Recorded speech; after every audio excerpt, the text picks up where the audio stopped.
Okay, welcome back. Double J weekend review. And you can see us now. That's horrifying. I'm not sure if that's a good thing or an absolutely horrible thing, but nonetheless, weekend review. United get a point at Anfield when everyone expected them to get absolutely hammered. We'll get into the City Palace game. Me and Jace gave Palace absolutely no chance in that game, and they came out and surprised probably everyone, I would say. And then we'll get into the rest of these games. We'll also get into the Champions League draw.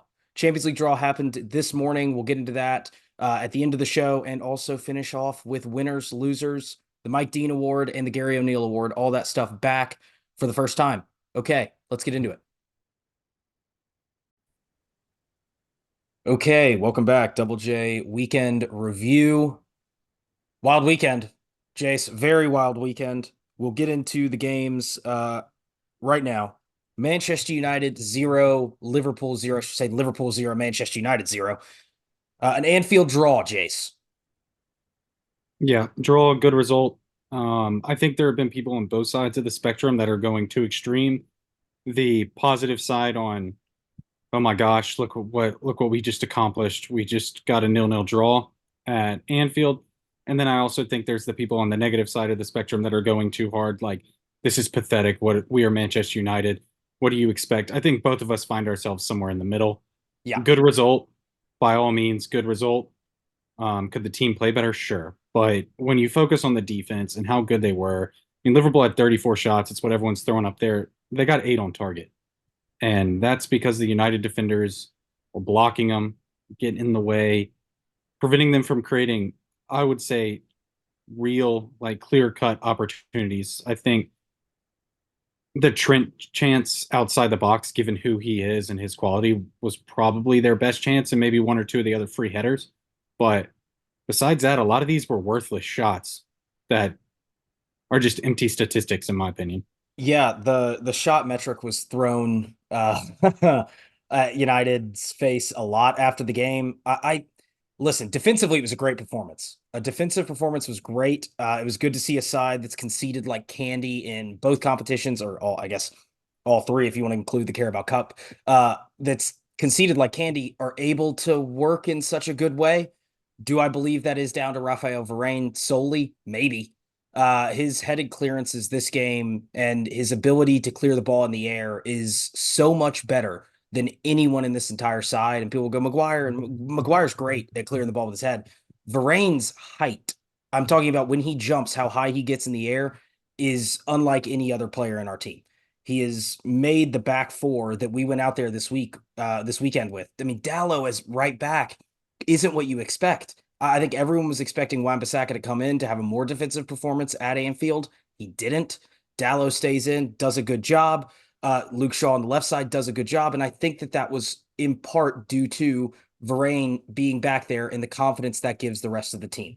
It's a Champions League winner at the end of the day. Like he has to be in our side. I think I've said a couple times the reason he wasn't was due to the lack of being able to play the ball with his left foot. That's an excuse I was using because our manager was using it. In all actuality, he should have been starting every single game he was fit. Now, he has gone through some injury spells the last couple of months, but right now, where we're at, Rafael Varane has to start every single game for United.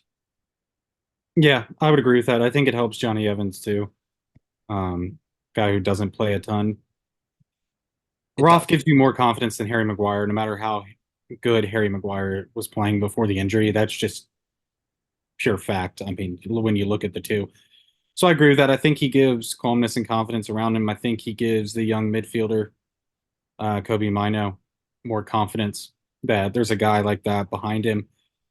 And I agree with you. I think we talked about this briefly. Ten Hag is kind of admitting he made a small mistake by dropping Varane for all those games. And who knows, maybe he was just managing the injury because of, I mean, he had been on and off injured since the beginning of the season and just gave him some games on the bench to get fully fit. It doesn't really matter. He's back in the team now. I don't think he's going anywhere, especially if Maguire ends up being out for an extended period of time.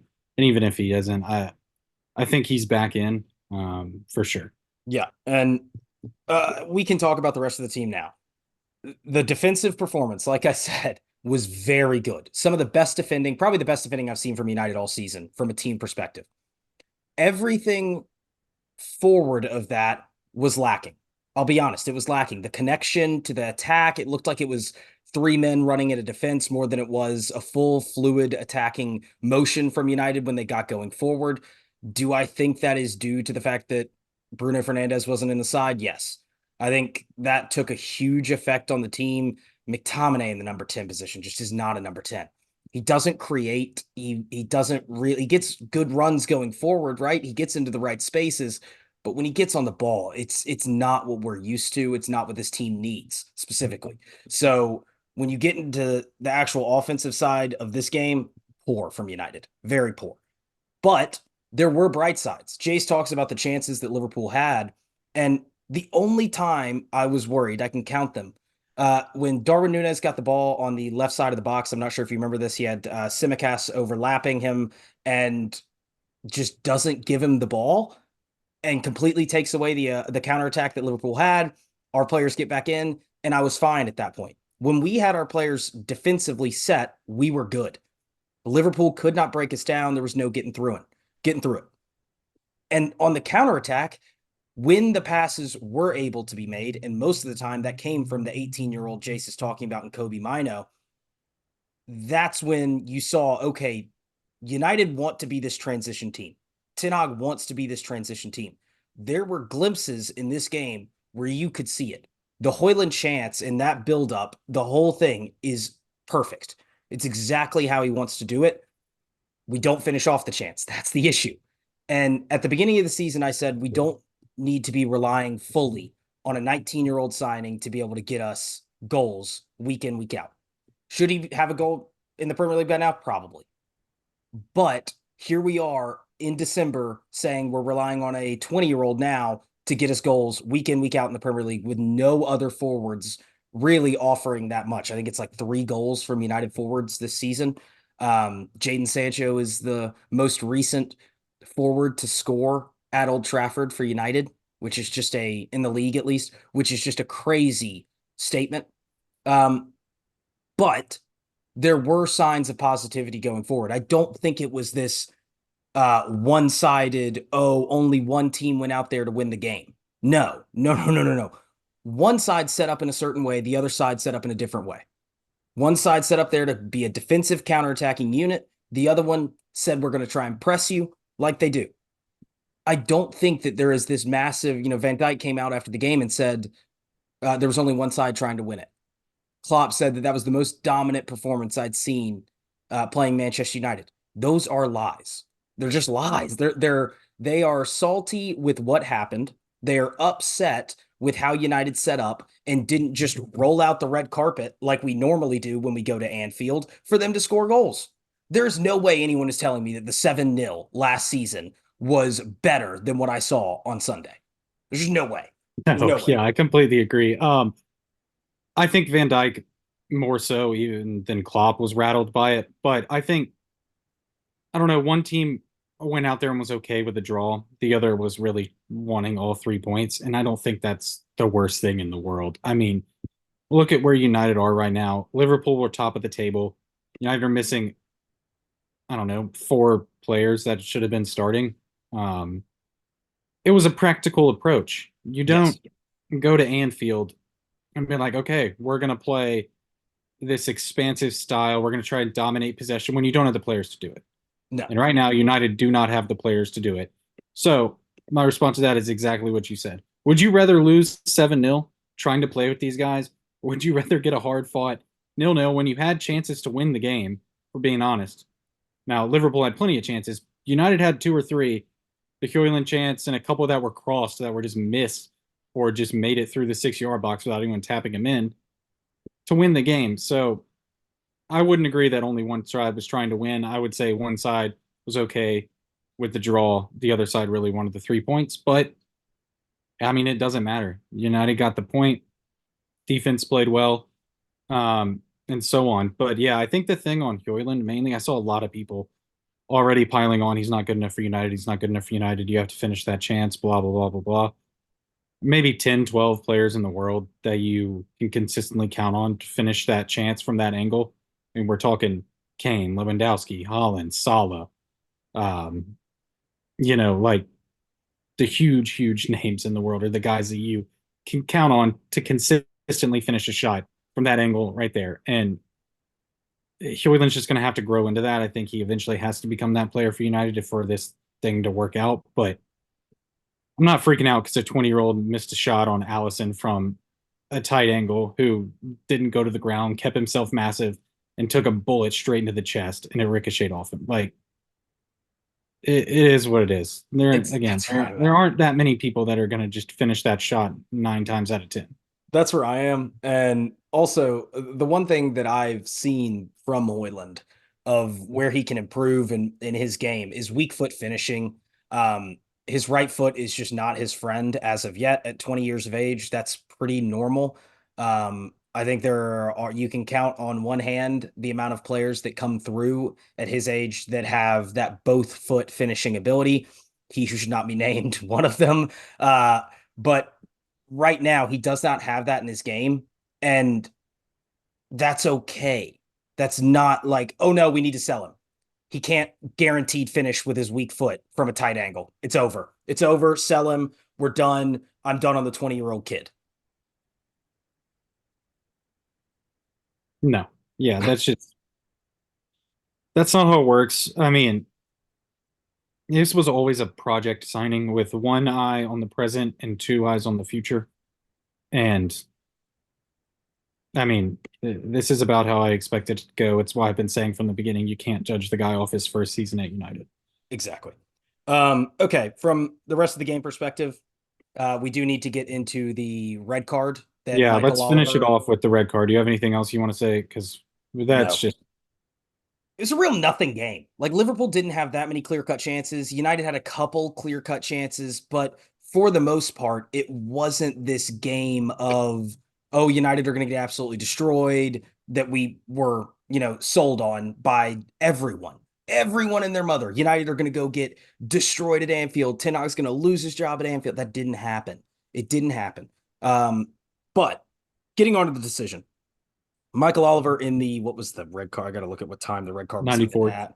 94th minute. So it didn't really affect too much, but the decision was one of the worst decisions I've ever seen in my life. Two yellow cards in the space of 5 seconds for dissent. I'm not sure how that is even possible, unless you're saying, well, the first thing he said was dissent, and then he took a breath, said something else, and that's dissent also. No, no, not how it works. It's just one manner of dissent. And for the first time in Premier League history, we have a player who is double yellow carded for dissent in the same act. I don't know how this was a red card. Right, because I think Dunk or whatever it was a few weeks ago was he got a yellow and then he said something super offensive, so he got a straight red. Uh-huh. Uh-huh. This was the Michael Oliver special double yellow to a red. The only guy we've ever seen do this, and he's done it twice. Obviously, did it to Martinelli. We've talked about that a couple times. This is so much worse than that. Like, this was literal bang bang, same reaction to a wrong call. Let's make that clear. He got the throw in call blatantly wrong. It was so obvious that it didn't go off Dallo, too. Like, Yep. easy call. Gets Yep. it wrong. Dallo gets pissed, rightfully so. Gets a yellow for dissent, probably rightfully so. And then you move on. But no, he maybe flails his hand one more time or says the F word one more time. Michael Oliver's like, you know what? That's a second yellow for dissent. Red card. Get the hell out of here. No place for that in this game. Just unbelievable. The guy makes it about himself. Like, this is a 0-0 nothing game, a game that we wouldn't even be talking about again in 2 weeks. Like, it's just not that big of a deal. But no, here comes Michael Oliver. He's got to make the game about himself, got to be the star of the show. Rarely in this league do you see like fan bases unite. It's even when other teams get screwed in one way or the other by the ref. Literally everyone was just like, what is wrong with Michael Oliver? How do you send a guy off like that?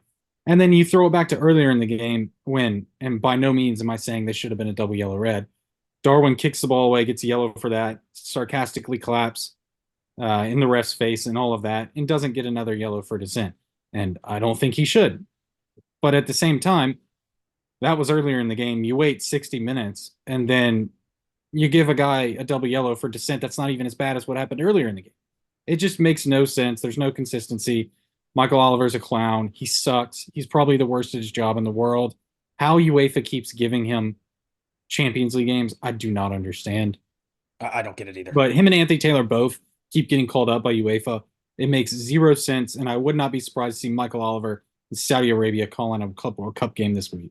Yep. I would not be surprised about that either. Do you know who the fourth official was for this game, Jace? Was it Anthony? It was Anthony Taylor. It was Anthony Taylor, which just math Yeah. adds up there as to how this decision comes down. You have a fourth official who has made multiple mistakes this season alone. You have a referee who has gone to the United Air, excuse me, don't want to get these facts incorrect. He has gone to Saudi Arabia to meet with the owners of Newcastle. And you know who sent him there? The United Arab Emirates, the owners of Manchester City. He has been seen in a Newcastle jersey, pictured in a Newcastle jersey, and we're still letting this guy referee big games. He has not sent off Mateo Kovacic for blatantly two yellow cards against Arsenal in the Arsenal game, a massive game that you don't want to affect such a big game like that. But then you go and give a red card here. He has, what was the other one he did this year? There was one more that I'm forgetting. Oh, killing me. I should have had this ready to go notes wise. But nonetheless, this is, the Rodri penalty in the Manchester Derby. That was Michael Oliver. This guy is given, Yes, yeah, he's the one that called for that. Yeah. yes. And this is a guy who has given decisions to two certain teams who also, we do not know the financial payment that came his way from the United Arab Emirates or Saudi Arabia. We don't know. To this day, we have no idea what happened when he went, the financial repercussions that happened when he went to Saudi Arabia through the UAE. We don't know. And he's still refereeing big games. He's still refereeing the Champions League. He's still giving these type of calls. At some point, something has to give. And this guy is blatantly a bad official. And this whole thing of we need to treat officials correctly. Officials need to be held accountable to the standard that we put them at in the Premier League. Because at this point in time, it's a joke. It is a joke. This didn't affect anything in the game, but it could have. If Liverpool score late there, United fans are losing their mind. It is, oh my goodness. The FA would get literally bombarded this week with protests and riots. It would be insane. Oh yeah. I think there's a reason he was fine doing it because it was so late and he knew he could get away with it, not affecting the game. But again, that hasn't stopped him before. You're spot on with all they care about and all Howard Webb has cared about is protecting the referees from getting yelled at since he's taken over. And he has taken zero steps into helping the referees become better at their jobs. He's more Yeah. concerned with going on Sky with and defending the referees. He's more concerned with selectively releasing VAR audio that they want to release, some right away, some multiple weeks later. That's slightly fishy. And he's more concerned with all of that than making the quality of refereeing in the league go up. And it's a global talking point how bad the Premier League refereeing is. And they don't get it. They just don't get it. They care more about two F bombs than they do getting a call correct on a potentially match changing penalty, for example, or something like that. It's unbelievable. It's unbelievable the state of officiating in the Premier League. It's unbelievable that VAR was involved in this. And the only reason I don't know if the British media was getting the same intel we were getting, but was it Peter on the call? I was too busy yelling at Michael Oliver to Yeah, even. it was John Champion, I believe, but him and Lee Dixon, who are our commentators on NBC, can hear the VAR people talking. I don't think they're allowed to tell us word for word what they're saying, but they can just say in general. And they were both like, VAR just called down to him to ask him what the second yellow was for. Yeah. And essentially snitched on the fact that VAR is thinking that there was an error live time from Michael Oliver and giving the second yellow. Mhm. And now we're in a position where I don't believe there is a chance in hell that VAR audio is getting released because it would make the referee, Michael Oliver, look like an idiot, which he is. We, at some point, we're going to have to get to a point where we're going to treat this like a business where poor performance results in some sort of punishment. We had Anthony Taylor get sent down to the championship. He had a poor performance in the championship and was sent right back up. sent right back up. How is that a thing? How is that a thing? I I believe mean, he was put on the biggest game that weekend too. I want to say it was Chelsea Newcastle. it was. He got put on the biggest game that weekend. I'm not sure I don't remember if it was Chelsea Newcastle. You're probably right, but it is unbelievable. Yeah, it doesn't matter. He got put on the biggest game, whatever it was. The standard, what you are setting right now is a precedent that I don't think referees are going to want to set because you're talking about this. Oh, we need to be nicer. We need to be nicer. There's an easy way of being nicer to referees. You want to know how it is? You start getting calls correct. Not rocket science. Good Lord. I'm tired of doing this, if you can't tell. I'm tired of coming on here and blatantly complaining. And we're not complaining about different guys. We're complaining about the two same guys every single time. It's either Michael Oliver or Anthony Taylor. Every time.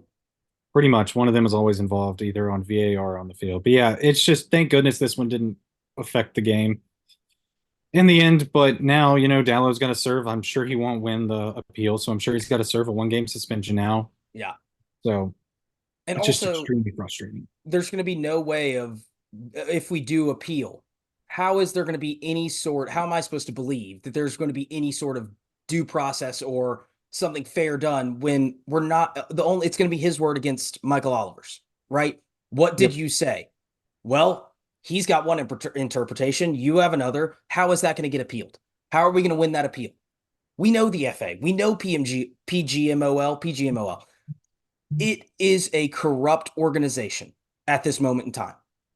And as a grouping of people, the two of us who have dealt with corrupt officials in a major sport before, it can all come crashing down in a very, very, very ugly way.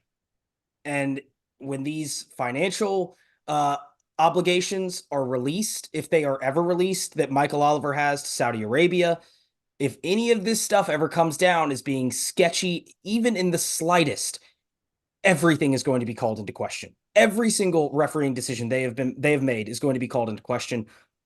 Right now, there's clearly something wrong, and we've gotten in new people into PGMOL. We've said we need better VAR officials already this season. Realize the amount of bad calls that have been made, incorrect calls that have been made this season. Like blatantly just, whoa, how did we get to that decision? We're going to talk about like, this isn't the last time. We got like 3 more this episode. It's unbelievable. So I don't want to keep beating a dead horse here. Well, he's not dead yet. He's probably going to referee a massive game next week. But um, Liverpool nil, United nil. That's it.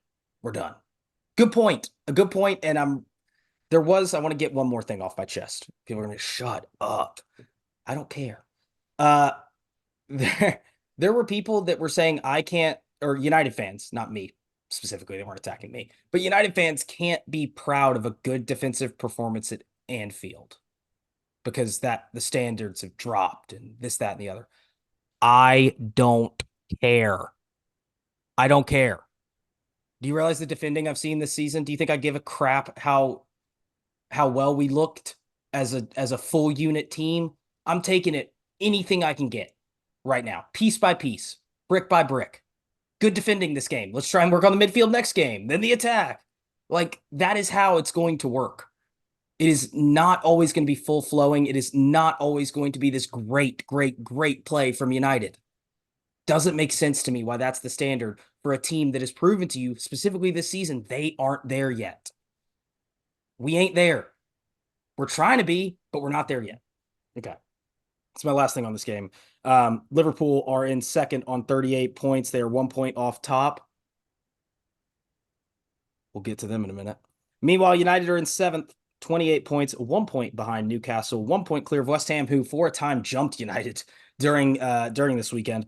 And United are now 6 points off of fourth place Manchester City. Okay. We're going to take a quick break. Jasce got to make a call. We'll be right back after this.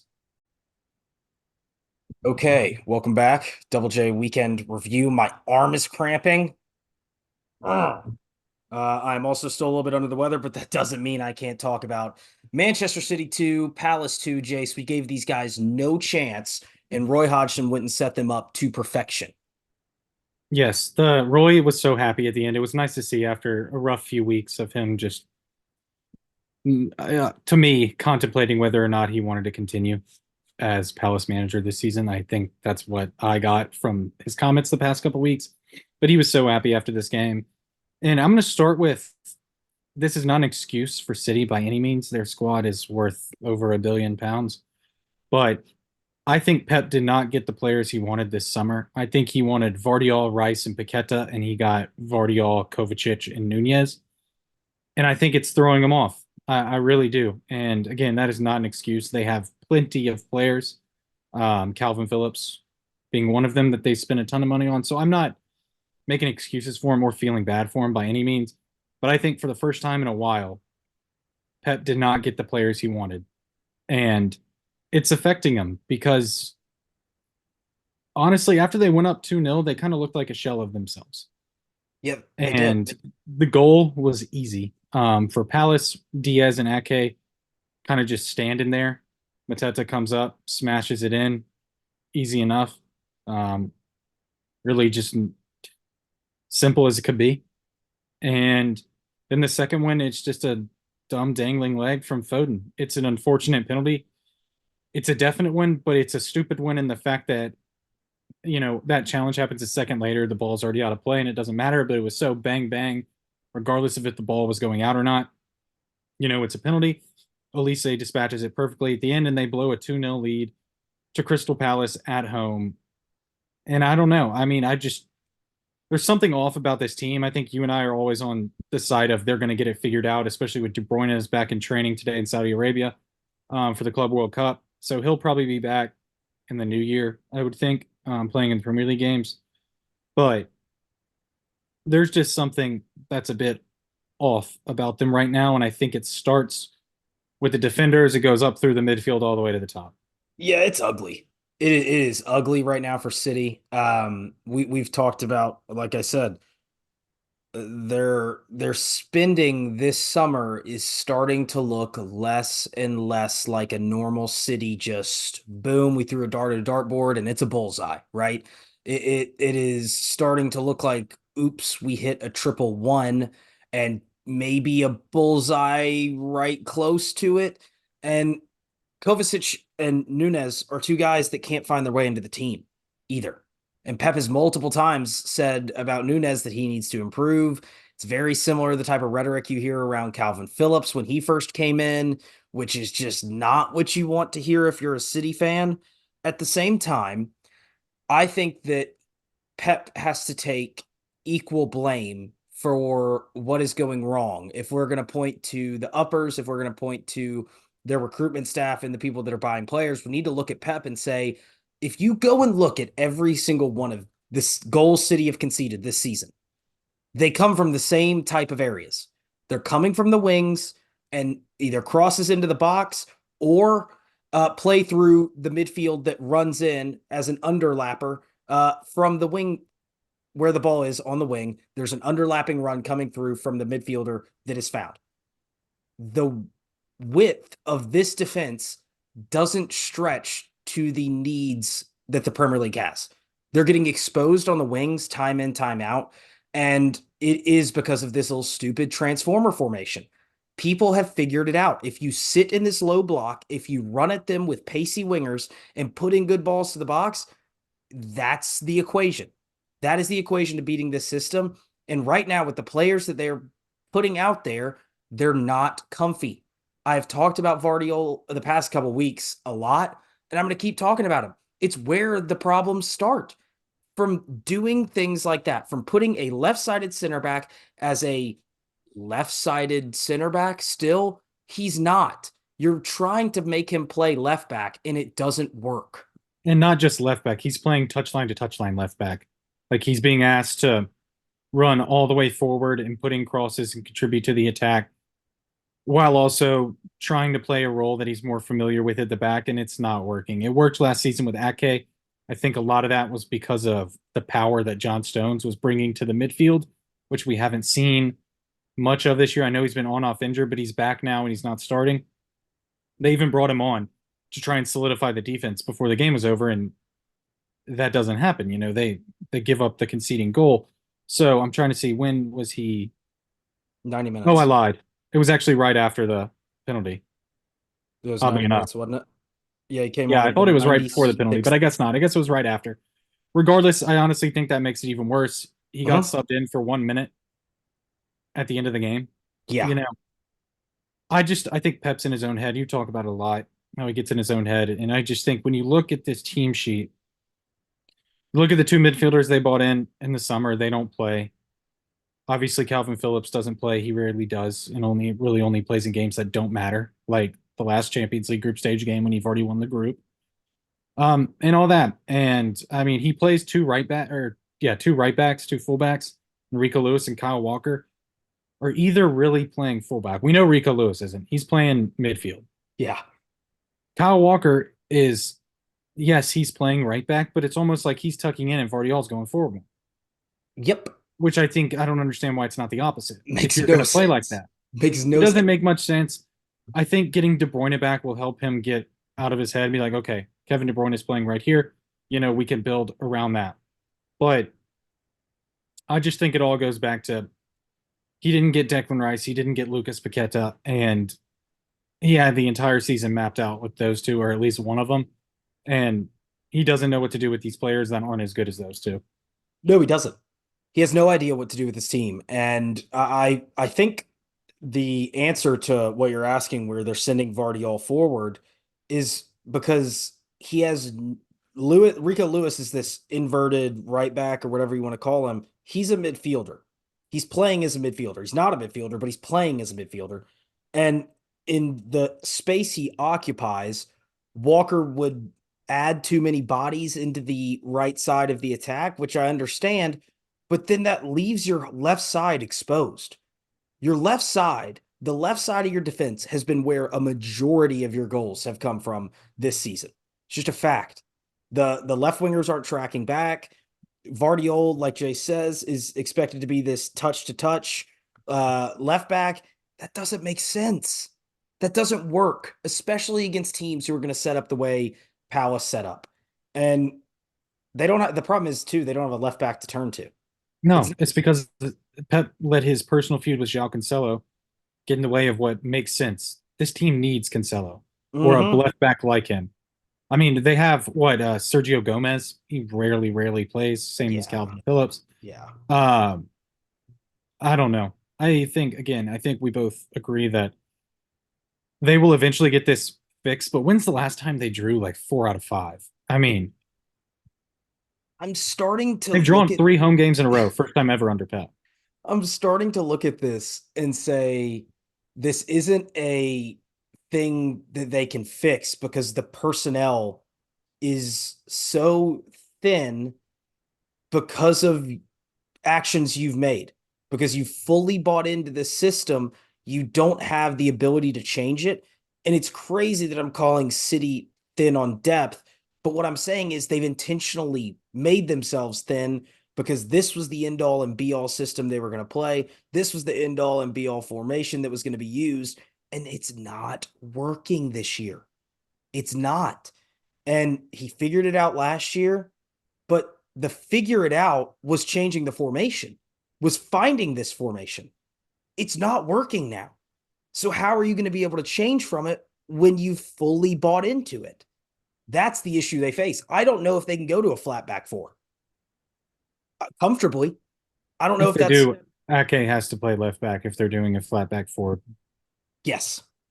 Yes, yes, yes. Retweet, like, quote, and say that. Uh, Everything Jason said, because I've been a big anti Nathan Ake guy. Hand up. All right. Hand up. Thought he was not at the level of the rest of the center back room that City have. And it was kind of a casual take, maybe, but the system you had last year defensively, I ain't even talking about the offense. The system you had last year defensively is not what we're seeing this season. It's not. It's not the same thing. Vardiol is not being asked to play the same role Ake was. He's not. And if he is, he doesn't get it. He ain't understanding it. So I'm in agreement. If you're going to go to a flat back four and people say, we're playing a flat back four. No, you're not. No, you're not. You're not playing a flat back four. It doesn't look like what it looks like on paper. Like just if you watch the game, they're not playing a flat back forward. Like they're just not. They're playing a three, then they're playing another three or three, four, three. I don't even know. I'm so lost in their stupid system, and it seems like their players are too. It seems like their players are too. I don't know why I'm getting pissed. I don't know why I'm getting upset. I got myself worked up a little bit there, Jace. Apologies. Yeah. No, you're good, but yeah, I mean, we never see this them having a game done and dusted 2-0 up and then they blow it. I mean, two shots on goal. And last year it was kind of the Brentford game when Tony got him on the counter that woke him up and that was a 3-2 loss. I don't know if this is going to do it because they've been drawing everyone. I mean, they drew Spurs, they drew Chelsea, um, drew Palace, drew someone else in that stretch too. So I don't know. I think they have a lot to figure out. I think De Bruyne coming back will help. I think fixing some of the defensive problems might be as simple as putting John Stones back in and moving Ake to left back and playing Vardiol at left-sided center back next to Ruben Diaz. That's personally what I would do. But from the other side, Palace, who didn't have Eze, he was on the bench. He came on briefly. Um, line up with a back five, including Chris Richards. Yes. So basically four center backs. And they're able to get off on the counter and get two goals. And whether the last one was luck or not, it is what it is.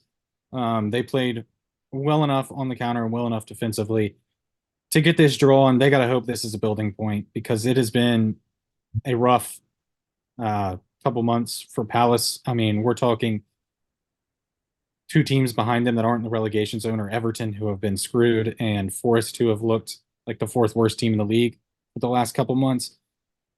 So this was a big point for them. They have to build on it. There's no reason Crystal Palace should be behind Bournemouth. So they've still got a lot of work to do, but this was a very positive result for them and a bit of a feel-good factor for him and Roy. I completely agree. We were just talking about defensive performances, Jace, in the United Liverpool game. This setup that Palace had going for a time was 11 behind the ball. And Mm-hmm. I'm not exaggerating. It was Mateta was about 5 yards in front of his penalty box. Like that kind of defensive. And when you have that unit, it's tough to get through. I think Foden's pass for Grealish's goal was incredible, disgusting, but it takes something like that to be able to break them down. And their City second goal the same way. It takes something special to break a team like that down. Does it take something that special to break this City defense down right now? No, No, it doesn't. It takes go run fast on the wing, run at one of their fake outside backs who are really center backs, and put a good ball in. And people say that's dumbing it down. I'm not kidding you. That's what it is right now. It's what it is. Um, I also have one last thing. Rico Lewis was the guy that had to go face the media yesterday after City's blown 2-goal lead. The other players that were involved in this blowing of a 2-goal lead. Bernardo Silva, who has been there for multiple years. Jack Grealish, been there for multiple years. Rodri, been there for multiple years. We know he's not the sorest or the best of losers, and he is a quite sore one. So probably the best not to send him out for press, yeah, as the Morocco game in the World Cup last year showed. Ake's been there for a while. Ruben Diaz has been there for a while, and your captain Kyle Walker's been there for a while. None of them went to go and see the media after. You sent Rico Lewis out to do media duties afterwards. Why? Why? Because he scored the goal. Is that really your excuse? Oh, he scored. He scored. So we should send him out. What a joke. What a joke. You knew the questions were going to be negative. You knew the questions were going to be what is going on with City. And you sent out the kid to answer them? Come on now. This side looks like it's lacking in leadership. And you have Kyle Walker there. You have Rodri there. Bernardo Silva. These are guys I think of as would be leaders in that City team. And right now they look lost of it. Maybe De Bruyne is that leader that you need, or if he's not even like a vocal leader, just a leader by example. Because right now it's ugly. It is ugly. We're seeing. I saw Pep out stuff on Twitter this weekend. Like what? These clowns don't know what they have. I'm sorry. These idiots that became City fans after the money. I guarantee you won't see a single City fan that was a fan before um, Sheikh Mansour came in that is saying any of that nonsense. It's these 15-year-olds that have been City fans for 7 years that are used to winning the Premier League every single year, winning the Carabao Cup every single year, winning the treble last year. This isn't how life for Manchester City has been for the majority of their existence. Like, you're never going to get someone better than Pep Guardiola. Any idiots that are calling for him out are stupid. Now, he's not immune from criticism, and I think we're giving him his fair share amount of criticism, but don't act like there's a single manager in the world that would be better for Man City than Pep Guardiola. That's just stupid. Yeah, sack Pep Guardiola and see how Dude, See how many teams sack their manager to try and hire Pep Guardiola. yes, yes. Let me go and PSG look. would give him so many Qatari business interests to manage PSG. Oh my Barcelona would gosh. take him back in a heartbeat. Dude, the amount of money that would be thrown around. I would like to see the cumulative number that would be when Pep Guardiola got sacked from Manchester City. How much money is involved from every single club trying to get him? Like it would be disturbing. It would be larger than some company purchases, I'm sure. Like, Oh, it'd be insane. But yeah. Oh, okay. Roy Hodgson was laughing when Palace got their penalty. He was laughing at the City bench because they were freaking out. That was a hilarious video. Well done to him. Well done to this Palace unit who defensively immense. And uh, I said something to Jace this weekend. I'm going to say it here. City are boring. Even when they were 2-0 up, it was robotic. And the Foden pass was one of the few non-robotic actions that they had, and they had a goal from it. It's just the system ain't there right now. And I don't think you have the personnel for it this season. I expect them to change, and I expect them to make us look like asses here in the next few weeks. Also, going to Saudi Arabia and getting just a break from all this, could they have asked for this to happen at a better time? no, warm weather training. Yeah, Play some meaningless games. I mean, the Club World Cup is what it is, but like they're not going to play anyone near their level. no. So, like, there was a game today in the preliminary round. Mm. Let me read you who it was between real Oh, quick. yeah. Fluminense from South America Nice. and Al Hali. Let Ooh, me see which one Al Hali is. that's the one that They has. don't have a single name we recognize. Damn it. Okay. So Well, they could be a Qatari team. Like, there's no guarantee that that's a Saudi Arabian team. that's very Uh, true. That's very true. but yeah, that just like shows you the teams that they're playing, and that's nothing against those teams. Yeah, Dylan Jones, noted Al Nassr guy. So I will be abstaining from this Club World Cup because Al Nassr are not in it. See. All right. Let's move away from the City game. City are in fourth, 34 points. They are 5 points off top place. Meanwhile, Crystal Palace are in 15th, 17 points, 2 points behind 12th, where they will be in the next month. I don't know. And then never leave. They'll never leave it. Okay.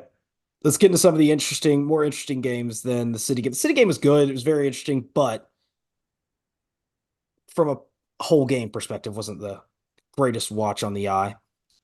A crazy watch on the eye. Brentford 1, Villa 2.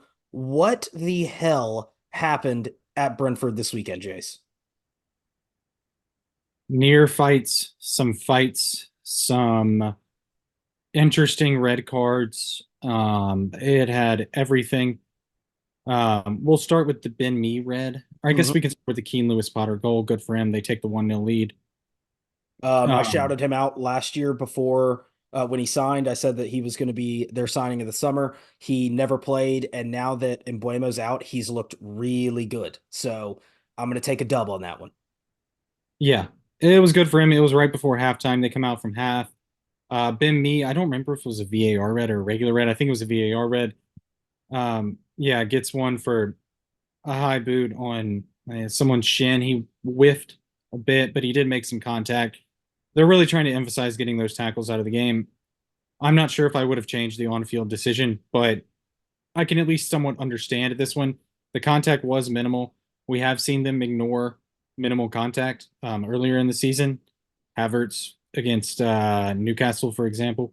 Hmm. Um, they left it as a yellow because the contact was extremely minimal Interesting. and uh, whatever. But yeah, as soon as the red goes, all hell breaks loose. They start getting pissed at each other. They're getting fights. Then Alex Moreno scores. He makes it 1-1. And then after Ollie Watkins scored to make it 2-1 and celebrated in the back of the net against his old team, yelling at or showing up to a fan that had been hounding him all game. And that's when it really got bad. You had Dibu Martinez and Neil Maupai having flop offs, That was shoving each great. other, both That was guys great. flopping. Then you had Boubacar Kamara get a straight red for, as far as I can tell, was putting his hands around someone's neck. I really haven't seen a clear angle of exactly what he did, but I think he put his hands around someone's neck, which we've seen given as a red before, Casemiro last season, for example. So, yeah, this game pretty much had a ton of talking points, and not a lot of them are about what happened on the pitch because the 71st minute red card threw everything into chaos, and then there was a fight at the end. So, yeah, it's a good win for Villa. They keep up at the top, which is all they needed to do. But yeah, it was much more than just a routine, straightforward 2-1 win because you never know what was going to happen in those last 20 minutes if Brentford had kept 11 men 1-0 up. Yeah, I do have an explanation on the Kamara red card. From what I saw, he shoved the guy's face. So I guess if you shove someone anywhere else on their body, you're good. I don't know how that kind of works out, but that's that's a crazy one to just give straight red. He lost it. Unai Emery was on the field trying to break up the fight. It was crazy. I also would like to note the Premier League's villain or hero, if you are a Messi fan or an Argentinian, Neil Maupay came on in the 68th minute, 71st minute red card for Brentford, a goal to Villa in the 77th, and then obviously the winner later on. From when he came on, there were 1, 2, 3, 4, 5, 6, 7, 8, 9, 10, 11, 12, 13 cards handed out. This guy is a menace. So funny. Dude, He's he just, is literally the biggest menace in the league. And Debo is probably second. They honestly might be joint one. So it's yes. honestly kind of hilarious that, and it's funny because Emi Martinez owes his career to Neil Maupay. If he had never injured Bern Leno, then who knows if he wins a World Cup, gets named best keeper in the world, and is playing in Europe with Aston Villa. But that's a story for another day. But yeah, this, like, there's just a lot of talking points in this game, and not really any of them involve the game. I mean, it sucks for Brentford again against another good team that they're leading and they don't win, or they play well and they don't get anything from it. Like the United game, they're leading, they blow it. The Arsenal game, they're playing extremely well, they blow it. And then we have this against Villa, who by all means are considered up with the best this season. So another frustrating result for Thomas Frank and his boys, but yeah, I just this game was more about the chaos than the final result. Yeah. I will say whose dive was better, Neil Maupay's, because he hardly got touched on his. I would give him like a 9.5 out of 10. Martinez actually had some delay in his dive. He's got to fix that. So when you're diving, don't do the look at the guy first and then throw your body. Do the full whoa, throw your body. You can't do the look at him, act like you're going to go get pissed at him, then realize, ooh, I can maybe get him sent off here and throw yourself down. Just helping Emi Martinez out here for his future dives that we know will be happening eventually. Because as we say, -1, Neil Maupay, -2, Emi Martinez. Like that is the 1, 2, and Yeah. third is way down the list. It's Bruno Fernandez, by the way, if you're wondering. Um, also, from the actual game point of view, Alex Moreno was Villa's best offensive threat. Like even before his goal, he was their best offensive threat. He's very good in this when they do play that back five ish system that they'd like to play. The team I see on the road is different than the team I see at Villa Park. I'm going to keep saying it is just so strange because up until the red card, Brentford were the better team. Don't shoot. Yes. Do not Yes. shoot That's going me. to be what does them in this season. If they don't go all the way, it's going to be the away form. And on that note, I've seen a lot of people comparing them to Leicester City, and they're just not comparable whatsoever. Take the money away. Leicester were battling relegation up until the last couple match days of the season before they won. Now, if Villa had kept Steven Gerrard all the way to the end of the season and they barely survived, and then Unai comes in and they're doing this right away, you can talk to me, despite the money spent, you can talk to me that, okay, this is somewhat comparable to Leicester, but it's not comparable to Leicester. This team qualified for Europe last year. Like, they did not Yes. finish 16, 17, barely surviving.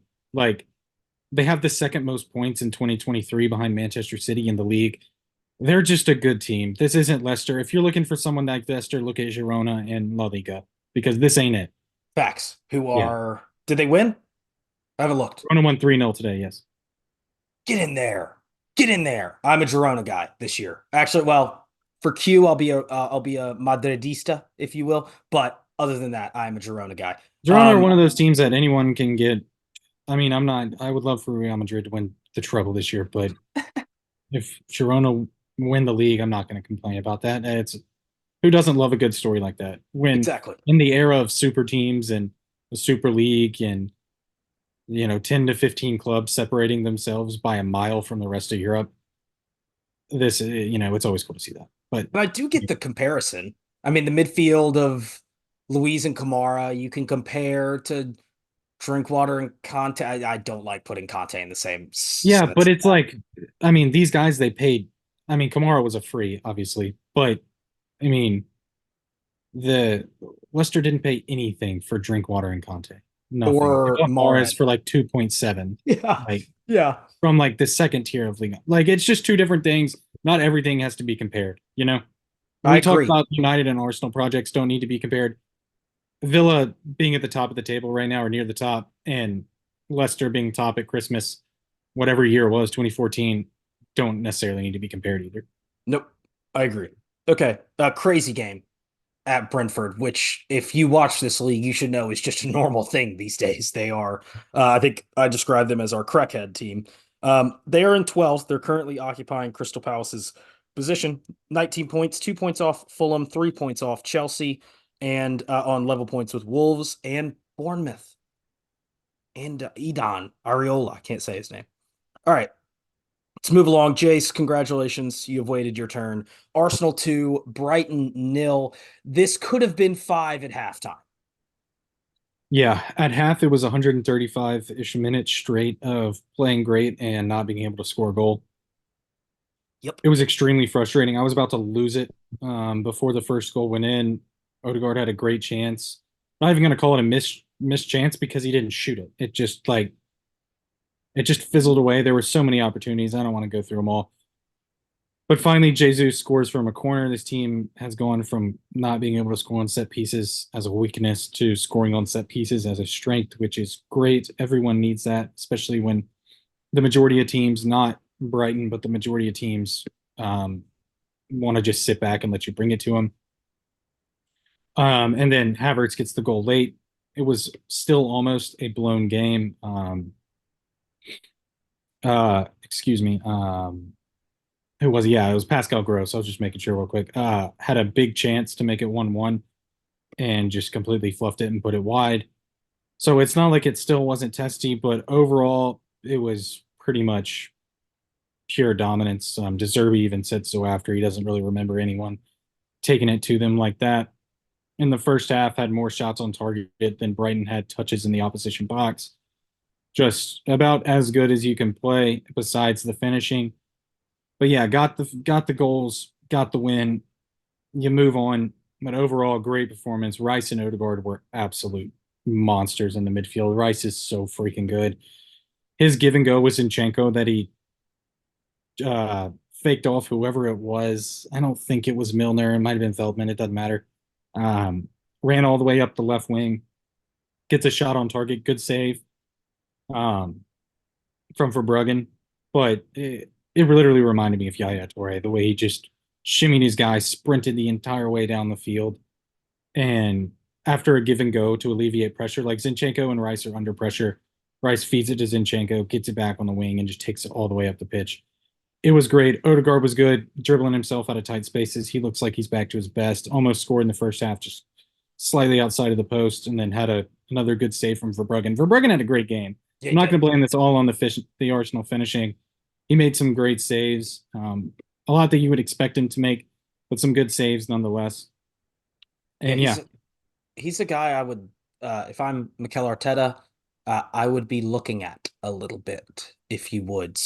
6'4". I know Arteta likes his guys being able to play the ball. I think Verbruggen has that in his game. He's bigger than the keepers you have right now, which is, I think, the main issue that you've got with your goalkeeping situation. the At main issues this, in the corner. That's without on corners without a doubt. yeah, exactly. And it doesn't matter today because I have never seen a Brighton team get pinned in. And I'm talking even when they got the ball, like trying to get out, they couldn't get out. They could not get out. I have not seen a Brighton team managed by De Zerbi get pinned in like that, where they couldn't get the ball even. Like Evan Ferguson was isolated. Their wingers isolated. It felt like every time they put the ball in the midfield, Rice, Odegaard, somebody was there. And in the first half, a lot of the times it was freaking Saliba and Gabrielle because they had gotten pushed so deep, so deep, so deep. Sleeve and Gabrielle were just sitting in their half. It was unbelievable. De Zerbi after the game, I think, said that Arsenal are one of the best teams, if not the best team in the league. I think he said best team in the league that they've seen, and that they have not had pressure like that constantly on them when trying to build up all season. I completely agree. And this is a performance, if I'm an Arsenal fan, that while the attack didn't get the goals that me and Jace were expecting, that it was going to finally click against a team like this. You got two, you got the chances, and you pinned a very good team in. This team defensively is the best in the league. Arsenal are the best defensive unit in the league. It is not a discussion. It is not close. They are freaks. They're freaks. This little weird press that he has put into play this season, I hate it. I hate it because it's so good. Yeah, I agree. I think it is the best defense in the league. First team to hold Brighton scoreless in 32 league games. Um, yeah, they went How, almost a full season. what? I might have been all comps, but regardless, it was 32 games. They had scored in every single game this season, obviously. And yeah, and it's just a complete opposite of what's been happening against Brighton. Brighton, as I said in the preview, has been such a bogey team for Arsenal. Whether it be the Carabao Cup or whether it be the Premier League, it doesn't matter. They just could not get past it, especially at the Emirates, funnily enough. And yeah, this was probably the best performance I've seen all season, up there with City. And it's not like Villa was bad, which is why I didn't freak out. It was a great performance. You just couldn't score and you lost the game. They're on a magical run at home. It is what it is. You move on and you keep up that level. And that's exactly what Arsenal did. I loved Mikel not switching anyone, playing the exact same lineup, being like, look, it happens. Sometimes you don't score. Go back out there, do it again. And that's exactly what he did. And then really my last thing is Kai Havertz. I think Mikel, you've specifically talked about his man management before. I think he's handled this perfectly. Yeah. Propped him up as much as he possibly could. Didn't have a great start. I think I and most Arsenal fans thought he was playing fine. He just wasn't getting the stats to back it up. He was getting clowned, all of that. Quietly takes him out of the team for a bit, but he's still playing in the games. He's still coming off the bench, all of that. And then he scores the goal against Brentford, the winner. And then Mikel just throws him right back into the side. He's full of confidence. He's scoring goals. He's making stuff happen. And he's fitting in this left eight role. I think it's working. That's 4 goals now in the league, 1 assist. And yeah, I said it last week. I'll say it again. He's not going to be a good player in a bad team like Chelsea last year. No, He has all the qualities to be a good player in this Arsenal team. completely agree. And if anything Arteta has done over the last, I won't even say um this season, I'll put it to 18 months where I've seen a little bit of a change. I was wrong about the man management stuff. Was I maybe a little bit right in the keeper thing? Still up in the air. If you win a league with Raya, I was wrong. Like I can't go out Right. here and be like I was We'll find out on that one by the end of the season. right. But I will fully own up. I was wrong about his man management skills and how high level he is at that. I do think he has grown a lot since I made that statement probably a year ago now. I think key parts of that are Saliba. There was a big question mark. If those remember when we started this podcast, Jace was literally begging people, begging Arsenal. He said, please extend Saliba, please extend Saliba, please extend Saliba. He is not only they got the Saliba extension, he's also your most important player, without a doubt. Declan Rice, but he's up there. And if you look at the other guys that he has worked with, Ben White to right back is incredible man management. What he's done with Kai Havertz, incredible man management. And I think what he is doing with this defensive unit is incredible man management. He's got a full squad bought in. I have to give him credit. He's made me look like an ass. Oh no. Ah, it happens. I'm not right every time. I'm actually quite wrong, but Mikel Arteta proving me wrong. So it's something I'm fine with. It's something I'm fine with. I'm accepting that a high level elite manager is going to know more than me. Yeah, and like my last thing is I would take this version of the squad over last year's any day of the week. It is so much more important if you want to win. You want to actually win if you don't just want to compete, to have Gabriel Saliba and Declan Rice as your spine.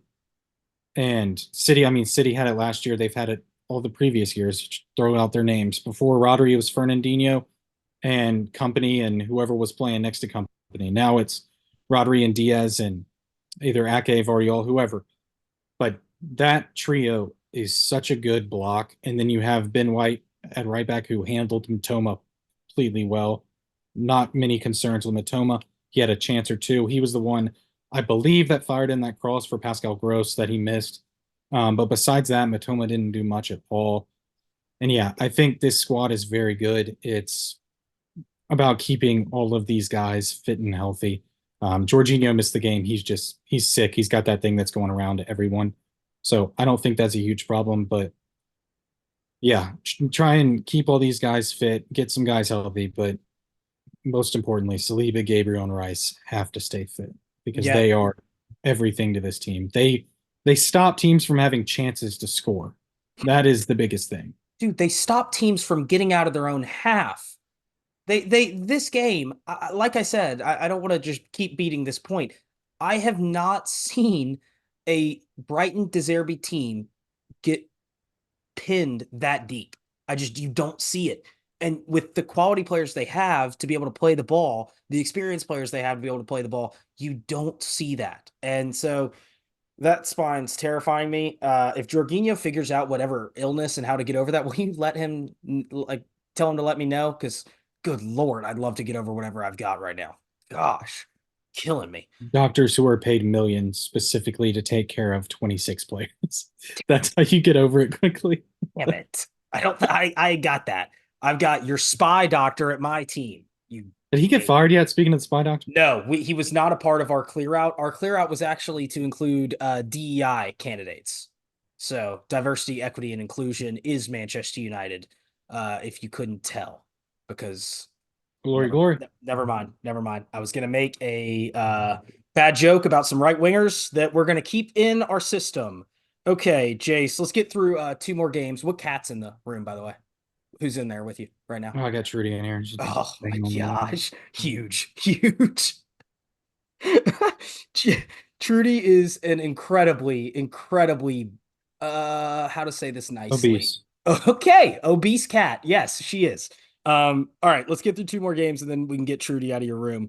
Newcastle 3, Fulham nil. The big talking point from this game is Raul Jimenez got sent off for throwing his ass into somebody's face. Yeah, another one where I don't necessarily disagree with the red card. It's just another where I'd prefer they just stick with the on-field decision. Yeah, it's extremely reckless. He nails him in the face with his ass, as you said. But it's not like he put his foot in his face. Like, I mean, yeah, again, extremely reckless, probably dangerous. It's just they flip-flop between whether they want to keep people on the pitch or not. And in my opinion, this is one of those that you don't need to send him off for. It's a firm yellow. Some would say an orange. It's if you do anything again, if you trip a guy, you're getting your second yellow and you're going off. I like that. So Should we introduce orange cards? I've heard a couple of people use it in the way I'm using it. Like, it's a firm yellow. It's if you Mess up again. I'm talking do not foul, do not scream back at me, then you're getting your second yellow because it's taken everything in me not to give you a straight red for that. But anyway, that threw the game completely off. Fulham held out well for as long as they could, but as we know, there's only so long you can defend against good teams when you're down a man, especially when it's the 22nd minute when he gets sent off, and it was really the 20th minute when the incident happened because they had to VAR it and all that crap. So they're essentially played 70 minutes plus stoppage time without player. So, yeah, biggest talking point for me is Lewis Miley is really good. Yeah. I mentioned him briefly. He's huge. He's extremely tall. Scores his first Premier League goal. He's been playing a ton for them because he has to. I have a feeling he's going to keep that spot. Um, I don't see him giving it back. I mean, he comes on for Joe Ellington, who got hurt, pulled up, did not look good. Fabian Schär pulled up, did not look good. So we'll see where the injuries come from that. Just more stuff for them to deal with. But yeah, with the man advantage, they just had to win this game, and they did so comfortably in the second half. Yeah, we talk about Villa Park a lot. I talk about St. James's a lot. St. James's with 10 men is just that seems like a death sentence. And it was. It was a death sentence. Jason's right. These two injuries that they had, Joe Ellington's been so good for them this season. And I know last season people go, well, he was good last year. Calm it. Calm it. He's been I would say more important this year because of what you've had to deal with. The fact that you've got a 17-year-old kid, and right now there are two midfield talents. I'm going to put three in there. Kobe Mino. I got to stop calling him Kobe, by the way. It's Kobe, but I want to call him Kobe. I mean, Kobe, come on now. Uh, and then Lewis Miley. Also, I'm throwing the third one in there of Stevan Bajcetic, who, when he comes back from injury, I think is going to be fully comes back from injury. I think it's going to be so good for Liverpool in that role that they're looking to fill.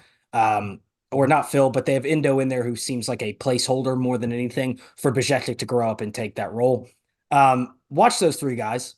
Watch those three guys given the opportunity because they're young talents that are very fun in the league week in, week out. They're going to be playing I think now, especially Mino and Lewis Miley are going to be playing week in, week out for their clubs.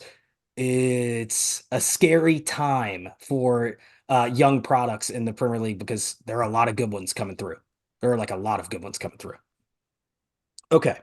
Yeah, Uh, I think my last thing on that is I think part of that is teams have started buying kids from other clubs. This is not, and I don't know Lewis Miley's story. He might be straight up from their academy, but recently clubs have been buying kids from other clubs. Barcelona do it. They did that. That's how they got Pedri. yeah. Um, and we saw City spend, I think it was 1 million on a kid from Leicester, like a 14-year-old. Mhm. So yeah, I think that's going to become more and more common. You're going to see more and more uh, kids emerging on the scene because they're being brought out of smaller academies and thrust into the big academies. Yeah, I'm looking at Bajcetic right now because I know Bajcetic is Spanish. He was at Celta Vigo and then bought by Liverpool. So, oh, look at it. Oh, Trudy. Oh my gosh, so large. Yeah, she's behind me. She's building a. All right. Anything else on this game? No, I mean it was over after the red card. That's just the way it is.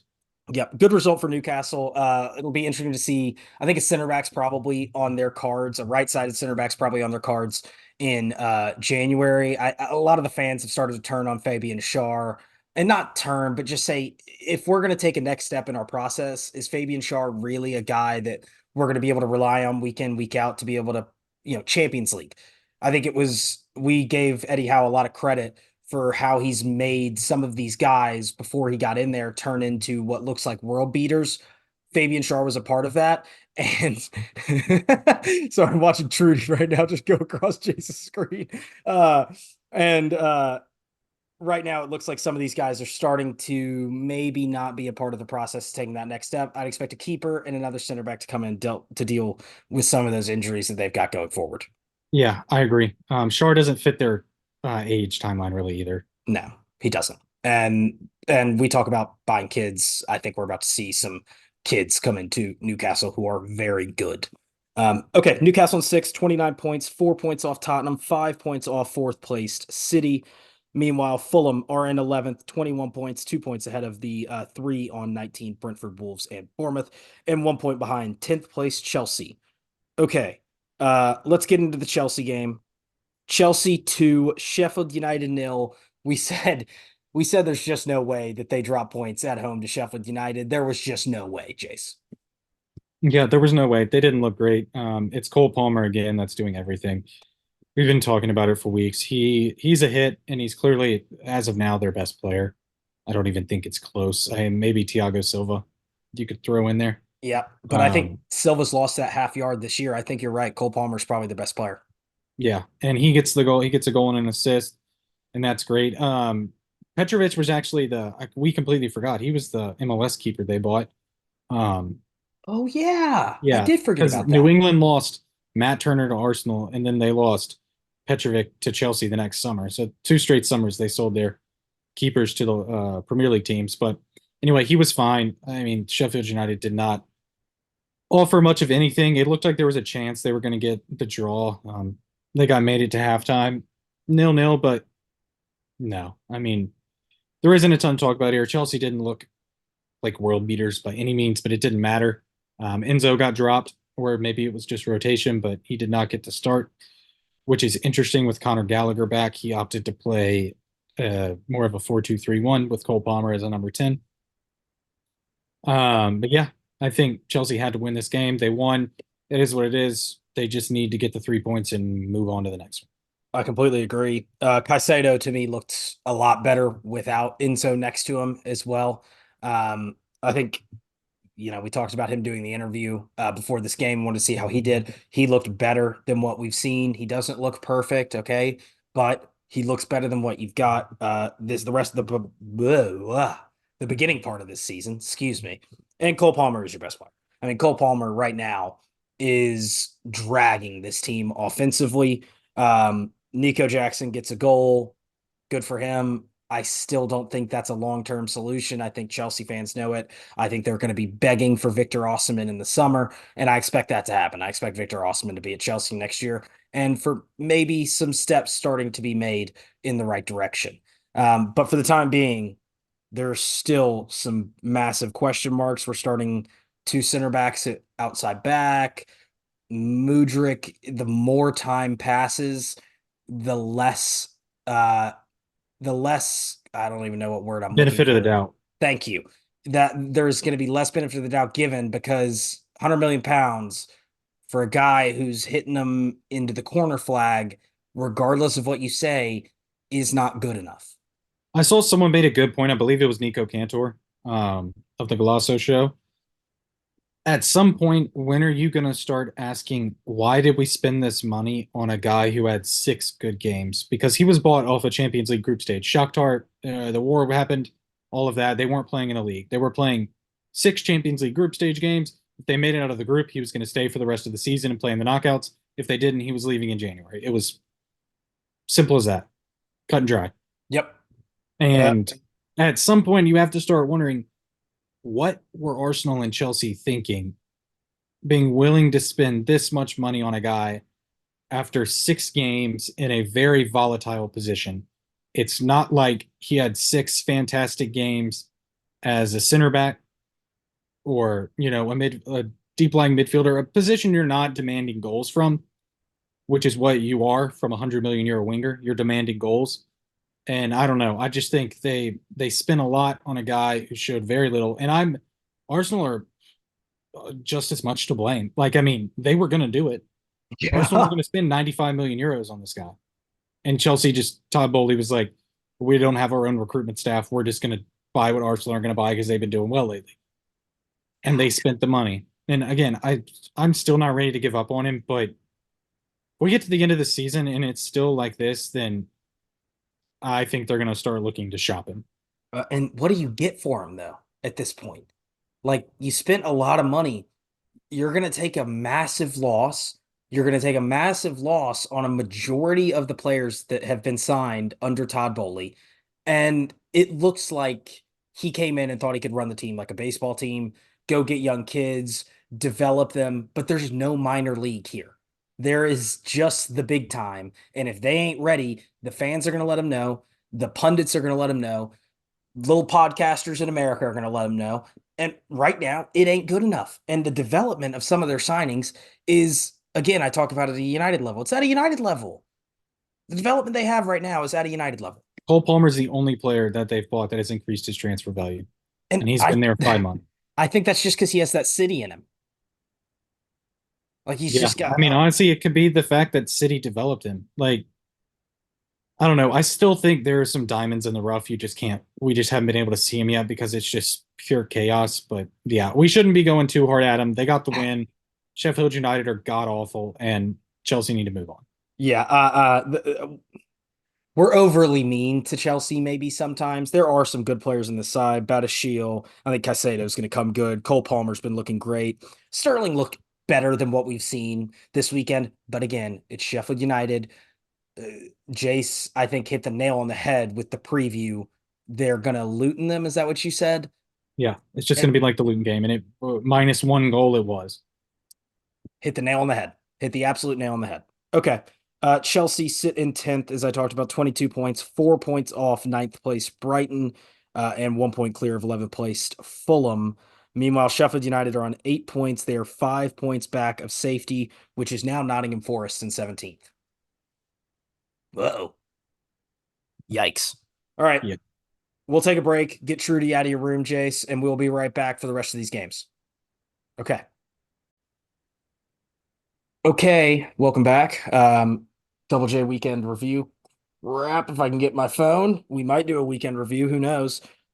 Next game up, Everton 2, Burnley nil. Talking about games that we kind of nailed right on the head, Jace. Everton are just too good right now. Yeah, they let them have the ball. They did their counter. Classic Sean Dyche game. I like to bring this up every time with Dyche because I just think Everton games and games that he manages are so well summed up when you look at possession, shots on goal, and shot attempts. Like Burnley have the possession, Burnley have 5 more shot attempts, Everton have 4 more on goal. And that's what matters. Everton and Sean Dyche make the most of their chances. They started the season so poorly because they couldn't put the ball on the back of the damn net, not for lack of opportunities. And now they're scoring these opportunities. Onana back in, scores. Michael Keane scores 25 minutes in. This game is over because the way Everton are playing right now, they're not going to concede three. And you factor in the way Burnley are playing, and they're not. And I mean, Burnley have gone through everything pretty much since, besides double relegation, since they fired Sean Dyche. And they thought they had the next big young name coming up in Vincent Company, and they still may because they are severely outmatched personnel wise in most matches that they play still. But yeah, I mean, Dyche's Everton team is just so much better than Company's Burnley team right now. It's unbelievable. Everton firmly deserve to be in 10th place where they should be. I'm not saying they shouldn't have been punished because they should have been, but they should literally be behind Brighton on goal difference only right now and a 1 goal difference nonetheless. When is the last time you saw a team in the bottom 5 with a +2 goal difference? Never. You never see Never. that. The answer is never. Never. Absolutely never. And this side, I can't really say more than what Jace just said.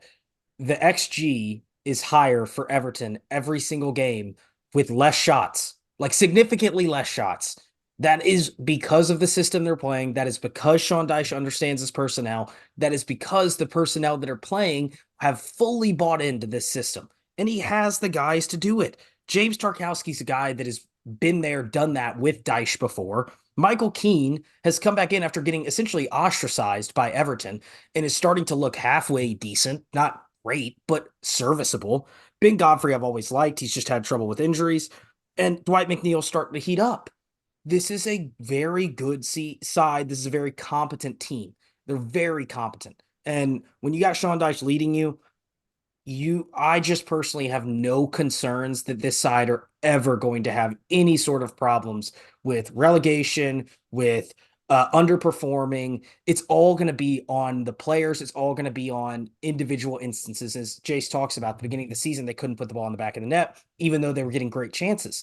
The XG was still higher than everybody they played with less shots. They just weren't putting the ball in the back of the net. Now they are. It's a scary side. It's a scary side. Yeah, I think they're just flat out good this Yeah. season.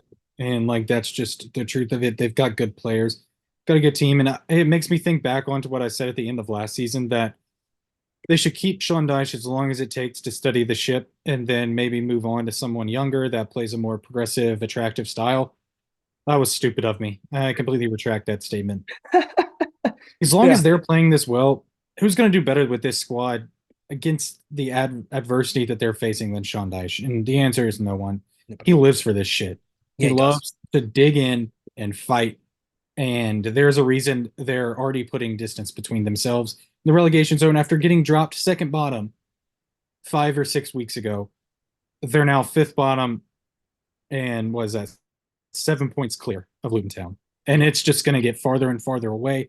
I expect them to pass Palace, Bournemouth, Wolves, Brentford, and probably Fulham too Yeah. by by the end of the season. And it's just credit to Sean Dyche, credit to these players.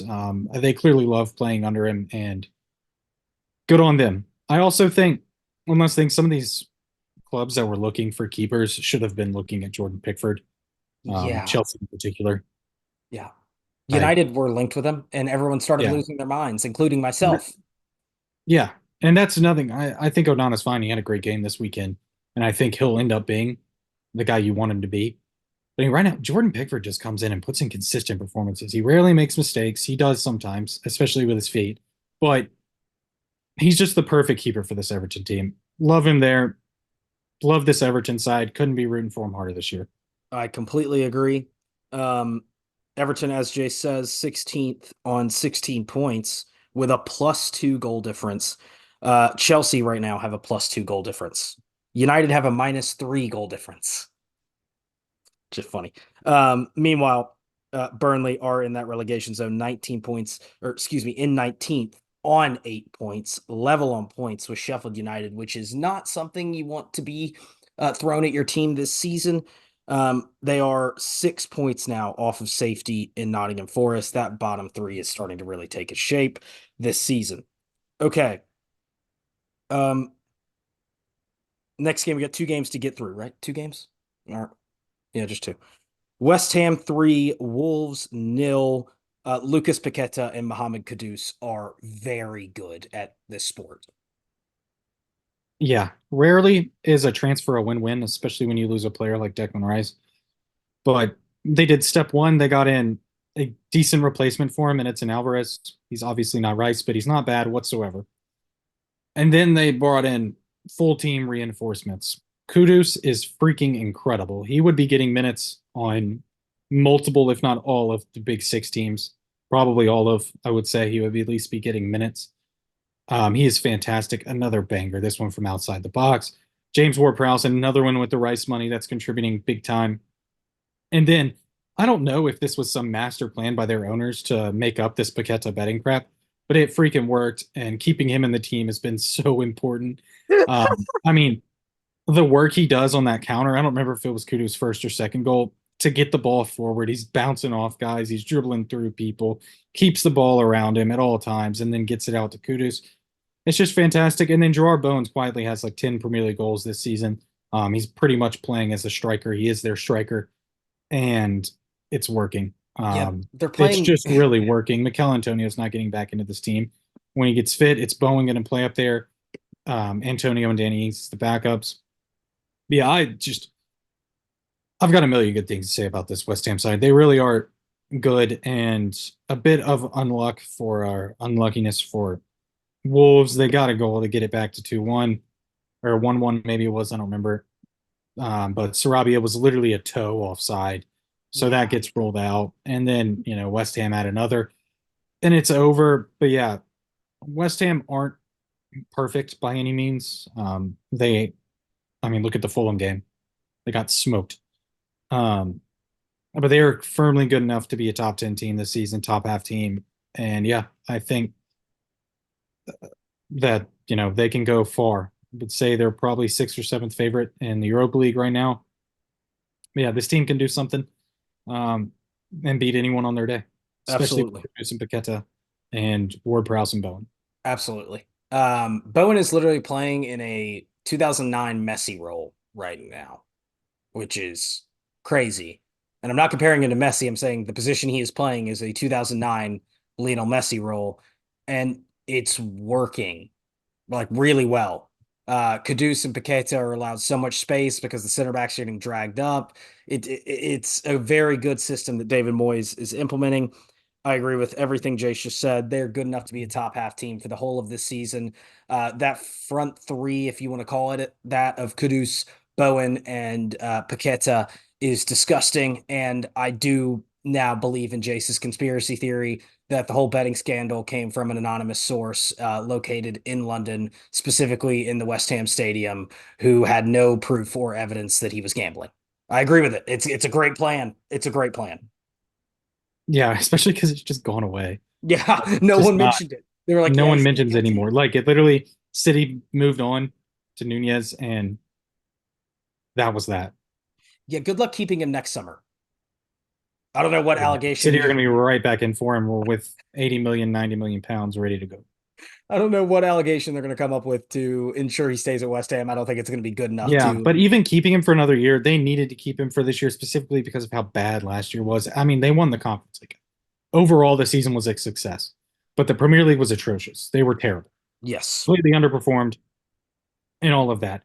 Keep him for another year. They'll get him if they have to sell him next summer. They'll get a massive return on their investment. I don't think they paid more than 35, 40 million for him. They'll get double that, if not more. So, yeah, it'll be okay. But yeah, good game for West Ham. Wolves are just going to be in that pack of we're not in the relegation fight, but we're not pushing top 10. fun, if you will. Fun, yes. Okay. Wolves are in 13th, 19 points, level on points with Brentford and Bournemouth, who are fun. And meanwhile, West Ham are in eighth, 27 points. They are 1 point behind United, jumped them for a minute, and only 7 points off of top four right now. Crazy. Crazy what they've done since they've lost Declan Rice. Okay, last game to get through. Some stuff happened in the Bournemouth Luton game. We're not really going to talk about the game. Tom Locklear collapsed. It is confirmed that it was cardiac arrest. His second incident in the last 12 months. I expect him to retire. At this point, I expect doctors to advise him to retire. An incredibly scary moment for Luton He is okay fans. though. He is okay. Yeah, sorry. Oh Yeah, gosh, yeah. gosh. He's okay. Oh man, that was bad, wasn't it? I acted like he was dead. He's okay. I expect him to retire. I expect doctors to advise him to retire. Just a really bad moment. You don't like to see that ever. Everybody remembers the Ericsson incident at the World Cup and how scary that was. It's just not something that we need to see in our game. It's something where doctors need to be right on it. It looked like everything was done to a T. It looked like they got him out of there as quickly as they could and did everything they could from a medical Yeah, staff point of view. shout out to Bournemouth and Luton's medical staffs and players and staff and the Luton fans for or the Bournemouth fans. I don't remember where. I think it was at the At Vitality. Bournemouth, yeah. For not continuing the game. For as soon as it happened, the Luton manager sprinted out there, got everyone away, all the players away from him, so the doctors could get there. Shout out the Bournemouth doctor. He was the one who told everyone that everything was fine. And yeah, I agree with you. He needs to retire, or he's going to be advised to retire. He had a procedure after this happened in the playoff final. I guess that didn't fix it. So yeah, scary situation or scenes. Glad he's okay. Glad the Luton and the Bournemouth players and the officials, who also deserve some credit for just being like, okay, game's canceled, because we all remember what happened with Denmark and whoever they were playing, Sweden maybe, and those players had to go back out there, And it was horrible. and it was horrible. They just watched their captain have a heart attack, and they had to go out there. This was the same situation, Luton captain, but And glad he's okay. They'll make up. They'll reschedule this game at some point, but for now, Luton and Bournemouth will be a game behind, yeah. along And with City. if you saw the reaction from Rob Edwards after the game, I'm not sure if you saw that, Jace, but he was essentially tearing up as he was clapping the Luton fans. This is not a situation where you say, "All right, go out there and play again." Like that can't be a thing. I'm so happy that it wasn't. I'm so happy at the way this was handled. Credit to the medical staffs, credit to the fans, credit to the coaches, credit to the players, because we're not going to talk anything about this game. I'm not going to talk anything about this game. I don't want us to talk anything about this game. We want Tom Locklear to get better. We want Tom Locklear to be on the Luton staff. Maybe I am guaranteeing Rob Edwards will offer him that, a coaching position probably somewhere in Luton, in their either academy or with the first team, because that's a team captain who you're going to need that leadership in any role you can find if you want to get out of this season. Great from everybody involved, though. We got to applaud everybody involved who was a part of that medical staff and who was a part of getting him out of there. Agree. Okay. I will not tell you any sort of points. I will not tell you anything about where they are. We're not talking about the game because some things are bigger than sports, Jace. All Yes. right. That is it. Let's get into Champions League. Oh, no, no, No, no. no, we got Spurs 2, Force no. The Friday night darlings have to be talked about. Oh man, I completely forgot about Spurs because well, while we were recording, they were going on. Spurs won 2-0. Richarlison, you heard us live at the end of our preview episode, me specifically saying that Richarlison was on my dogs of the weekend. So dub, I would say. Um, Spurs were comfortable here. A goal ruled out for Anthony Elanga that made it a little testy, but overall, Spurs did well. Yeah, they were comfortable. Richarlison might be finding his feet, which should be a very welcome sign for Spurs fans. I think that's 4 goals in his last like 5 games, and he had like 2 goals in his first 60 games or whatever. So he's finding his feet. Kulusevski gets a goal. The big thing for them is Basuma gets another red card for another dumb challenge. I mean, this one was into the knee. It was so obvious.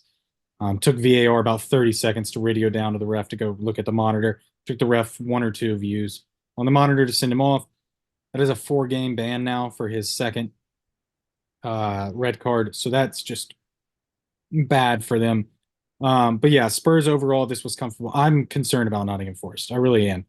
I think Taiwo Awoniyi is a massive miss, and I think they're missing Brennan Johnson more than they're leading on. He got a rough reception from the Forest crowd, which I don't agree with, but to each their own. If you want to boo a guy that left your club, you can boo him all you want. I'm not going to get pissed about that. But yeah, there's Hudson Odoi, Alanga, Gibbs White, Awaniyi were looking good. Whichever 3 of them were playing. Typically Awaniyi, Gibbs White, and then one of the other 2. Without Awaniyi, it's not looking good. They don't look nearly as good as they did last year. And now they find themselves as the odds-on favorite to be fighting with those 3 teams in the relegation zone, the 3 promoted teams. Yeah, I said that this could have been a season to step forward. It's looking like there's going to be a sideways step, a lateral step. Steve Cooper now looks like a dead man walking. It looks like these players know it too, which is negative. Even when Spurs went down to 10, which I completely agree with Jace, dumb challenge right into his knee, more knee than shin, excuse me. And Forrest didn't show it like really much of anything going forward after that. That's when you kind of realize, hey, this has turned sour. I don't want Steve Cooper to get sacked, but I think for the betterment of his career, for the betterment of Forrest, they need to part ways here eventually, because the players have lost belief. The players are downing tools a little bit. Yeah, I agree. I think the players can sense the owner's feelings. The fans don't want him gone. They No, love him. They still love him. And I yeah, think the players still love him. I just think with the reports, the way the owner's been behaving, I mean, they had to have seen the picture of the lanyard that was thrown in the bushes outside Craven Cottage 2 weeks ago. All of that, the fact that he's, coming to away games, all of this.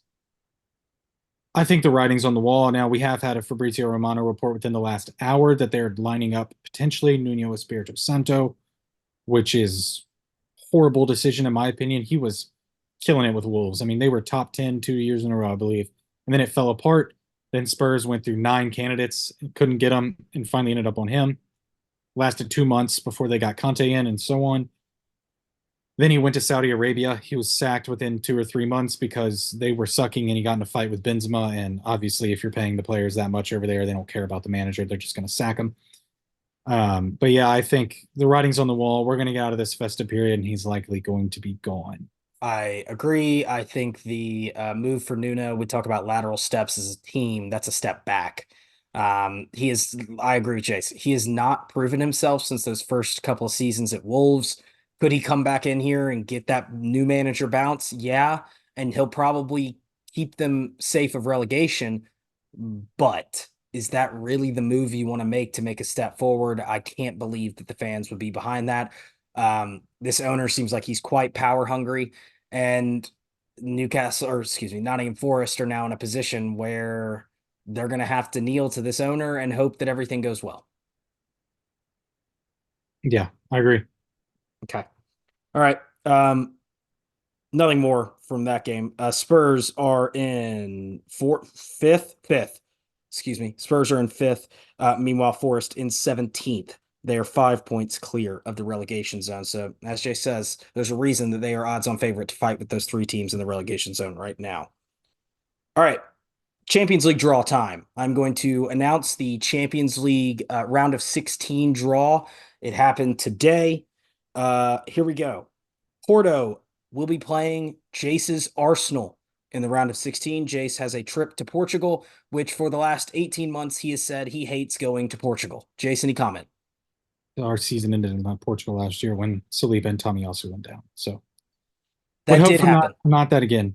Yes, Would not like to have that again. This will not be easy whatsoever, but yeah, it's possibly better than some of the alternatives. So I will take it. I agree with everything Jace just said.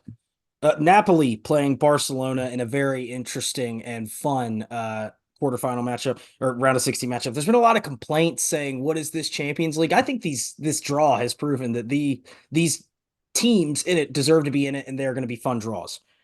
Um, PSG playing Real Sociedad, which is going to be a very fun one. A lot of PSG fans were throwing their arms up in the air, saying, "Yes, we got Sociedad." Be careful. Be They are careful. good, and you have to play the second leg in Spain. So Yes, be careful. everything that. They are good. They press high and they score goals. Inter playing Atletico Madrid in what is going to be the terrorist derby, I would say. Who can play the more defensive football? Who can concede less? Yes. Who can score one goal, Arturo or Antoine Griezmann? Exactly. PSV playing Dortmund in a draw that I think is going to be a lot more interesting than people believe. That PSV front line is fun, very fun. PSV haven't lost in the league this season. I don't believe they've drawn either, and they're winning games by an average margin of 3. Yeah. So Yeah, all they have to do is not make the same mistake when they go to Germany as they did. And then we'll get more into these when it gets to February and they're coming up. But they can't go to Germany and play like they did in London against Arsenal, or they're going to get smacked around. agreed. And then tie over, which sucks. You don't want to see that. Right. Lazio playing Bayern Munich, which is going to be a fun one. Lazio have not been good in the league, getting to a round of 16 draw with Harry Kane's Bayern Munich. That could be scary. I also always feel bad for teams that have to play German teams in the round of 16 because they have that massive winter break. Right. Yeah. Um, and then Madrid are playing RB Leipzig. Again, I favor Madrid there. Could be interesting though with the amount of injuries Madrid have going. David Alaba tore his ACL this weekend, so that is three ACL injuries now for Real Madrid this season. Courtois, Militao, and David Alaba just tough. Okay, and then the final one, Copenhagen City, yeah, classic. Expect anything different? They got the easiest draw, Did not expect anything different. and the United fan who allowed Copenhagen to get through in that draw complains about it. I can't really complain at that point, Oh can I? yeah, that's a good point. You're making a good point there. Thank you. Thank you. All right. That is review done from the weekend. Let's get into winners, losers. Mike Dean and Gary O'Neill. Jace, your winners from this weekend. Arsenal Yes. playing well, keeping it up. Villa, Hmm. despite how it went, getting a win on the road. The Manchester United defense specifically, just fantastic. Chelsea for finally just doing what they're supposed to do. And as much as it pains me to say it, with Charleston. Yeah, I have Richarlison on mine. I agree with Jace, what he said about the game. He's starting to find his feet. And if they can start to rely on him, that's when Ange is able to start to scare me again. When you have all these injuries, but you got guys that haven't been performing are now starting to perform in your system and starting to figure it out. Cole Palmer, essentially the same thing Jay said about Chelsea. Um, Michael Elise, he was one of the few guys for Palace this weekend, and he was able to come up when when they needed him most. Um, and then Sean Dyche and uh, Gabriel Jesus got a goal. I know it's not like a typical, hat trick or whatever like that on our winners list. He needed a goal. He got a goal. Good for him. Okay. Um, Jace, you're losers. Love the Jays you sell. Losers, Pep and City. They'll figure it out. We're gonna keep saying that until they do figure it out. But you know, it's fine. All the red cards ruining multiple games. Yep. Um, Fulham, Newcastle, wrecked by a red card. Brentford, Villa, wrecked by a red card. I'm not necessarily disagreeing with all the decisions. Like I said, it's just unfortunate when you have multiple games in a weekend all get thrown off by a red card. Burnley, they're not offering anything, No, they're not. really anything. And then my last one is unfortunately Steve Cooper. Okay. Yeah. We don't need to expand on the Steve Cooper one too much. We can just leave that be. Uh, I only have one loser this weekend. Those Liverpool fans telling me I can't celebrate a draw at Anfield. Hold that one. Hold that well. Hold that one. That's a D for draw. So hold that. I can celebrate it because my team has proven to me time and time out that we can get slapped around. We didn't. Well done to that defensive unit. Well done to Varane, Evans, Shaw, Dallo, and Anana. Well done. Okay. Jace, you're Mike Dean. Michael Oliver. Yeah, Michael Oliver. Yeah. It's joint. We're gonna have joint Gary O'Neill's, joint Mike Dean, Michael Oliver. I don't. For rewind an hour and listen to the 5 to 7 minute rant we had about how awful he is at his job. Yeah, yeah. Good way of describing that. Okay, Jace, the joint Gary O'Neill. The Bournemouth and Luton doctors, without a doubt. Everyone involved in first off making sure Lockyer was okay, and then second off ensuring that they didn't have to finish the game. We all know how this goes. All the higher ups aren't thinking about the human side of it. All they care about is checking game number 17 or 18 or whatever it is off the list, 17, I think. But yeah, cooler heads prevailed, smarter heads prevailed. Um, and they didn't keep going, and he's okay, and that's all that matters. And nobody is ever ready for a cardiac incident on the field. I also want that to be noted. None of the fans, none of the players, none of the managers.